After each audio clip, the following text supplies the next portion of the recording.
Buen día, compañeros. A nosotros nos tocó el tema de la Ley de los Trabajadores al Servicio del Estado, en el cual se vienen mencionando distintos artículos. Para empezar, la ley regula las condiciones laborales de los trabajadores al servicio del Estado en Puebla, incluyendo la jornada de trabajo, el salario, la dependencia de adscripción y las condiciones del trabajo. En el artículo 1 se mencionan los derechos y atribuciones o obligaciones y responsabilidades. En el artículo 2 nos menciona que el trabajador al servicio del Estado es toda persona que presta a los poderes legislativos, ejecutivos y judiciales un servicio material. Posteriormente, en el artículo 3, la relación jurídica de trabajo reconocida por esta ley se entiende establecida para todos los efectos legales. De manera general, la Ley de Trabajo de los Servidores Públicos del Estado regula las relaciones laborales entre los poderes públicos del Estado y los municipios con los servidores públicos. También la relación de trabajo entre las instituciones públicas y los servidores públicos se establece mediante el nombramiento, contrato o cualquier otro acto que implique la prestación de un servicio personal subordinado y el pago de su sueldo. Esta ley federal establece que los trabajadores deben ser mexicanos, salvo que haya mexicanos disponibles para otro puesto. Por ejemplo, se les da la prioridad a los que son mexicanos, no a los extranjeros. En este caso, la sustitución la decide el titular de la dependencia, escuchando al sindicato. Esta ley establece que los derechos que se otorgan son irrenunciables y sus principales disposiciones son la jornada de trabajo. Por cada 6 días de trabajo, los trabajadores tienen derecho a un día de descanso. El salario, se establecen salarios juntos y equitativos para los trabajadores del Estado. La dependencia de adscripción, se regula la relación laboral entre los trabajadores y las dependencias del Estado. Y por último, las condiciones de trabajo. Se establecen condiciones de trabajo seguras y saludables para cada uno de los trabajadores.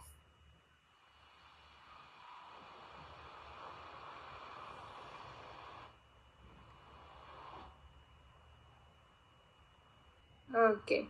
Continuando con esto, se hace mención de varios artículos, como lo es el 31, que se denomina comprendiendo la distribución de señalados del trabajador. Así, continuando con el 32, que es el sueldo, que todo esto se generaliza en ello. Hablando del artículo 33, los pagos por concepción de sueldo son convenientes, deben hacerse en los lugares donde los trabajadores presenten sus servicios, o sea, de acuerdo a donde el trabajador realice sus servicios, donde recibirá su sueldo. Hablando del artículo 34, hace referencia a lo que descubre de bienestar con colecciones. Y para continuar estamos con el artículo 36, que habla de los días de descanso obligatorios, que es lo que siempre se ha marcado, los días de descanso obligatorios, claramente son pagados. Y también tenemos el artículo 36, cuando un trabajador son trasladados a otro lado, estos gastos siempre son pagados. Y bueno, es importante que nosotros como trabajadores de algún lugar en algún momento conozcamos los derechos que tenemos. Por eso en el artículo 114 nos habla sobre las acciones para pedir la nulidad de un nombramiento y las acciones de los trabajadores para ejercitar el derecho a ocupar la plaza que hayan dejado por accidente o por enfermedad.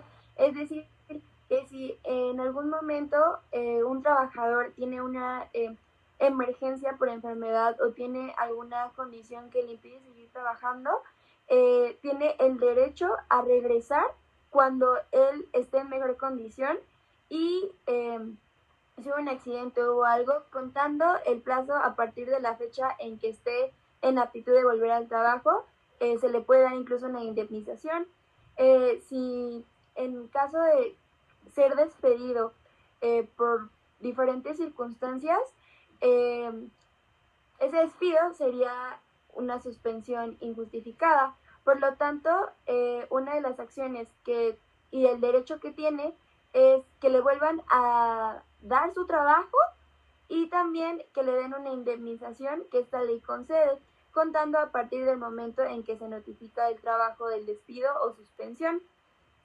Y pues habla de la facultad de los funcionarios para suspender o cesar los trabajadores al servicio del Estado, contando los plazos desde que sean conocidas las faltas. Luego después el artículo 115 encierra dos cosas muy importantes. La primera es que los trabajadores para reclamar indemnización por incapacidad provienen de riesgos profesionales realizados. Una indemnización solo puede ser válida si el accidente o la enfermedad fue provocada dentro de tu lugar de trabajo en horario laboral, y que las acciones de las personas que dependieran económicamente de los trabajadores, si en caso de que algún trabajador por un accidente o por otras cosas fallece, es importante que las personas que dependan de ellos, ya sea hijos, esposas, puedan cobrar también esta indemnización. Y pues nos habla de un arbitraje que es de los plazos para reducir las anteriores, y estas correrán respectivamente desde el momento en que se determine la naturaleza de la incapacidad o de la enfermedad contraída, desde la fecha de la muerte del trabajador o desde que sea ejecutable la resolución dictada por el tribunal.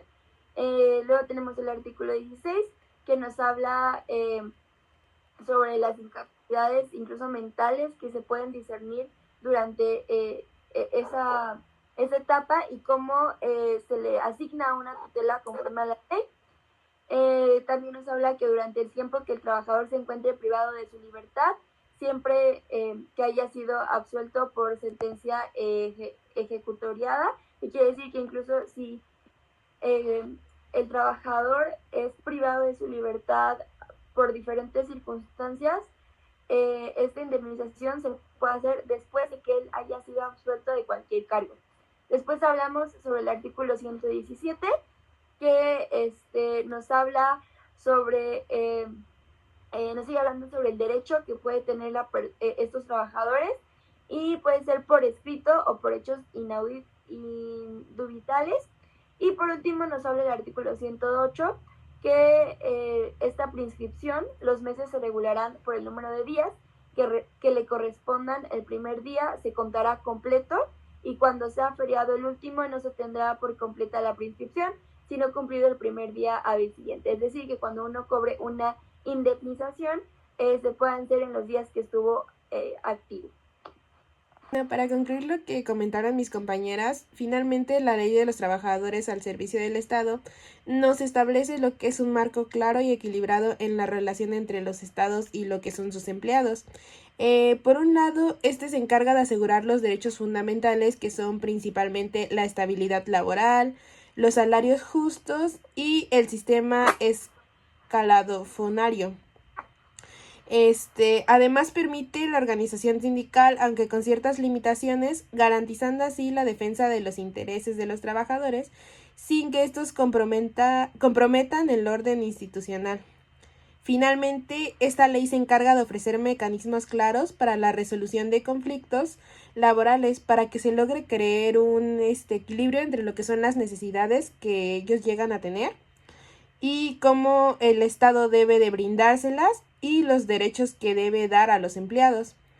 Y finalmente, esta ley es crucial para proteger los derechos de trabajadores al servicio del Estado, asegurando condiciones justas y procesos transparentes que beneficien a todos. Y pues esto sería todo, compañeros. Muchas gracias, y pues aquí mis compañeras Keren, Sveidi, Yaque y Monse.